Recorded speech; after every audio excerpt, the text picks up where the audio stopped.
कपाळावर कुंकू, हातात कलेची जादू आणि डोळ्यात लख्ख स्वप्न. गावखेड्यातील ती उमेद आता थेट मुंबईच्या छाताडावर पाय रोवून उभी ठाकलीये. सह्याद्रीच्या लेकींचा हा ओंकार ऐकायला मुंबई सज्ज झाली आहे. कारण महालक्ष्मी सरसचा शंखनाद झालाय. नमस्कार, मी भक्ती, प्रहार न्यूजलाईन मध्ये आपलं स्वागत करते.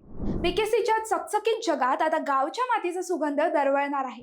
निमित्त आहे महालक्ष्मी सरस विक्री आणि प्रदर्शन 2026.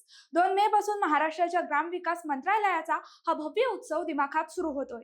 यंदाचं सरस प्रदर्शन नाही तर महिलांच्या स्वावलंबनाचा एक महासंग्राम आहे. बघा, एका बाजूला पैठणीचा खणखणाट तर दुसऱ्या बाजूला वारली आणि बंजारा कलेचा थाट. तब्बल 500 स्टॉल्स मध्ये महाराष्ट्राचा कानाकोपरा सामावलाय. 230 स्टॉल्स आणि आपल्या मातीतल्या महिलांचे तर परराज्यातील 66 सख्यांचीही यात साथ आहे. विशेष म्हणजे शेतकरी उत्पादक कंपन्या आणि नवोक्रम करणाऱ्या महिलांनी यंदा मुंबईच्या बाजारात थेट एंट्री घेतली आहे. खाद्यप्रेमींसाठी तर मेजवानीच आहे. वातानुकूलित फूड कोर्ट मध्ये 80 स्टॉल्सवर चुलीवरच्या भाकरीपासून ते विदर्भाच्या सावजीपर्यंत सगळंच मिळणार.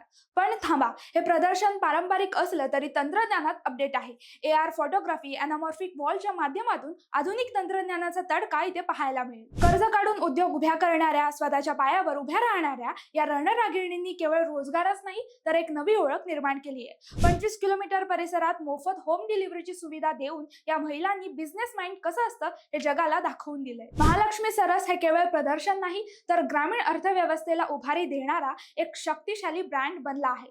सरकारचं हे व्यासपीठ गावच्या चुलीला जागतिक बाजाराची ओप देणारं ठरतंय. 14 मे पर्यंत चालणाऱ्या या उत्सवात मुंबईकरांची गर्दी लोटणार यात शंका नाही. तिची कला, तिची बाजारपेठ आणि आता गावची लेक मुंबईत थेट, असं अभिमानानं म्हणावं लागेल. तर वाट कसली बघताय? सहकुटुंब या आणि खरेदी करा आणि गावच्या या उद्योजिका लेकींचं कौतुक करा.